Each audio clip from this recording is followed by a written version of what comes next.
मंत्र की बात की है तो एक मुझे क्वेश्चन ऐसा आया है कि ऐसे बहुत जगह हमें सुनने मिलता है कि अगर आप मंत्र सिद्ध नहीं कर पाए हो तो आप उसका जाप नहीं कर सकते जी। या किसी से आपने अगर मंत्र की दीक्षा ली हो तो ही आप उसके काबिल हो उस मंत्र की जाप करने के लिए। इस पर क्या है कहना आपका?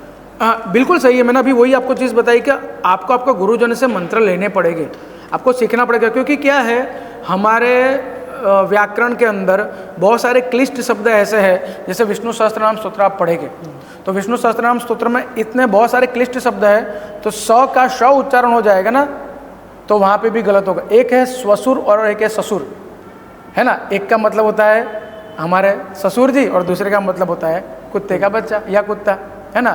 तो स्वसुर स्वसुरो भूयात ऐसा करके अगर ऐसा हो गया तो वो अर्थ का अनर्थ हो जाएगा। तो इसलिए स्व है, स है, मूर्धन्य शकार है, तालव्य शकार है। हमारे गुजरात में मैं भी खुद गुजराती हूँ, अगर किसी को बुरा लगे तो क्षमा कीजिएगा। हमारे गुजरात में गुजराती तीनों स को स ही बोलते हैं, बट ये सही नहीं। अब आप उसको मंत्र में स को श बोल देंगे या स को स बोलेंगे तो उसका रिफ्लेक्शन नहीं मिलेगा, उसका आपको माने जो भी बेनिफिट मिलना चाहिए वो नहीं मिल जाए। इसलिए गुरुजनों से हम लोगों को एक एक मंत्र, एक एक उसके अक्षर सीखने चाहिए कि उसका, और वो आपको पता है कि ओरिजिन प्लेस ऑफ लेटर्स आता है कि आपका कौन सा लेटर कहाँ से निकल रहा है शरीर से, आपके मुख से कहाँ से निकल रहा है। सेरिब्रल है, मूर्धन्य है, तालव्य, अकुह विसर्जनीय नाम कंठ, इचु यशानाम तालु, ऋतु रसानाम मूर्धा, ऋतु लसानाम दंता, उपपद्मानियानाम ओष्ठो, यमगणनानाम नासिका च, ए दयितो कंठतालु, ओ दौतो कंठोष्टम, वकार से दंतोष्टम, जिब्बा मूल्य से जिब्बामूलम और नासिका अनुस्वार से। इतने प्रकार से शब्द हमारे मुख से निकलते हैं। जैसे यमगणनाम नासिका, जब मैं बीएमएस को स्टूडेंट्स को पढ़ाता हूँ तब मैं डेफिनेटली करवाता हूँ, है ना। आपको भी पता है कि यमगण, एक ही शब्द आप पकड़ लोगे, यमगणनाम नासिका, आप नाक बंद करके यमगणनम बोलिए, क्लियर प्रोनाउंस नहीं होता। तो इट मीन्स, हाँ, यहाँ पे एक चीज़ याद रखिएगा, दिस इज साइंस अगेन, ये साइंस है वापस। ओरिजिन प्लेस ऑफ लेटर्स, ये साइंस है, खाली संस्कृत नहीं है। और संस्कृत भारती ने एक पुस्तक निकाला है, साइंस इन संस्कृत, वो भी पढ़ने योग्य है। आप उसको पढ़िए तब पता चलेगा हमारे संस्कृत में के कितना साइंस छुपा हुआ है ना। और एक एक शब्द का उच्चारण कहाँ श होगा। अब जैसे आप रसशास्त्र की औषधि बना रहे हैं और वहाँ षटकोण वाला स लिखा और आप सादा स ले लेंगे, मूर्धन्य की जगह तालव्य ले लिया आपने, तो वहाँ द्रव्य बदल जाएगा। वो द्रव्य गुण में आपको फिर वापस जाना पड़ेगा, है ना। तो ये चीज़ें, छोटी छोटी चीज़ें, इसलिए गुरुजनों से पढ़ा जाता है, गुरुजनों से सीखा जाता है। वो मंत्र सिद्धि, इट मीन्स गुरु ने इतने सालों से वो मंत्र किए और वो मंत्र का गलत प्रोनाउंसिएशन हो ही नहीं सकता। वो एसेंट भी आपको सीखना है, तो इसलिए गुरुजनों से सीखा जाता है कि आप गुरुजन के पास जाएंगे, एक एक शब्द सीखेंगे तो आप वो गलत प्रोनाउंस नहीं करेंगे और वो हमारी बॉडी को हील करेगा। अच्छा, मुझे ये बताइए, बहुत सारे लोग ऐसे होते हैं आज की युवा पीढ़ी, है ना, उनको क्लासिकल म्यूज़िक पसंद नहीं है और 90s के सॉन्ग उनको पसंद नहीं है, बट आप मोहम्मद रफ़ी जी के, लता मंगेशकर जी के या किशोर कुमार जी के गाने सुनोगे तो आज भी वो हमें रिफ्रेश कर देते हैं, है ना।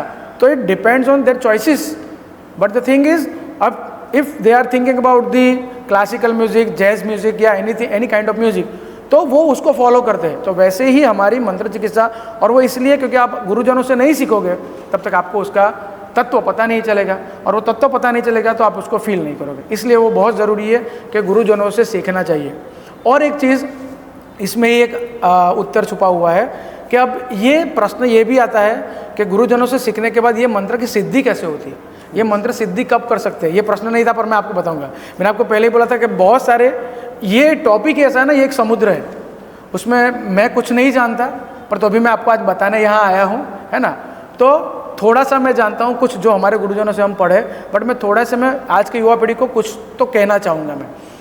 तो जैसे हम मंत्र की सिद्धि कब करें, एक प्रश्न भी लोगों को होता है। तो हमारे यहाँ कालरात्रि, महारात्रि, मोहरात्रिश्च दारुणा करके एक श्लोक दुर्गा सप्तशती के अंदर आता है। 4 रात्रि हमारे यहाँ बताए, नवरात्रि की रात्रियाँ तो है ही, है ना, वो रात्रि में आप फिर जो हमारी काली चौदस होती है उसकी रात्रि में, फिर शिवरात्रि में, है ना, फिर हमारी जो कृष्णाष्टमी आती है वो रात्रि में, ऐसी जितनी भी रात्रि है जो हमारे पावन पर्व आते हैं, जहाँ हमारी नवरात्रि आती है, वैसे समय पे आपको इसको सिद्ध करना चाहिए। दूसरा एक तरीका है, जब भी ग्रहण होता है, moon eclipse and sun eclipse, तब भी आपको मंत्र चिकित्सा जो करनी है, वो मंत्र आपको जब भी याद करना है, मंत्र की सिद्धि लेनी है, तो ऐसे समय पे आप कर सकते हैं। तो मंत्र की सिद्धि आपको तुरंत थोड़े ही टाइम में मिल जाएगी। ओके, मतलब इस टाइम पे ऐसे कोई स्पेसिफिक काल होता है क्या जिसके हाँ, वजह ये से- काल ही है। ओके। और ये काल जैसे रिफ्लेक्ट करता है, जैसे आप मुझे ये बताइए, जब काली चौदस की रात्रि को जितने भी तांत्रिक है या सात्विक है या राजसिक लोग हैं, भगवान की पूजा करते हैं, क्योंकि उसमें रात्रि का महत्व दिया गया है। तो वो रात्रि क्यों? क्योंकि वाइब्रेशंस वहाँ पे है। और आप देखोगे कि शिवरात्रि, अभी जस्ट शिवरात्रि गई और शिवरात्रि में प्रहर पूजा बताई है, चारों प्रहर की अलग अलग पूजा। तो वो प्रहर पूजा, क्योंकि वो it's a portion of time again, वो एक समय दर्शाता है कि ये समय में पूजा करने से हमको ये चीज़ों की प्राप्ति होगी। और वो एक प्राप्ति से, अगर हम साइंस की बात करें, आप पूरी रात्रि भी जगोगे ना शिवरात्रि में, अगर पूजन चल रहा है तो पूरी रात्रि आपको नींद नहीं आएगी। और अगर आप घर पे बैठे हैं या नेटफ्लिक्स देख रहे हैं या और कुछ OTT देख रहे हैं, तो आपको निश्चित है कि 2 से 4 के बीच आपको नींद आना तय है, वो आएगा ही, भले ही आप दिन में कितना भी सोए हो। बट ये एक ऐसा समय है, ये एक ऐसी रात्रि है जहाँ आपको ये टाइम पे आपको एक जोखा भी नहीं आएगा अगर आप पाठ सिद्ध करते हैं तो।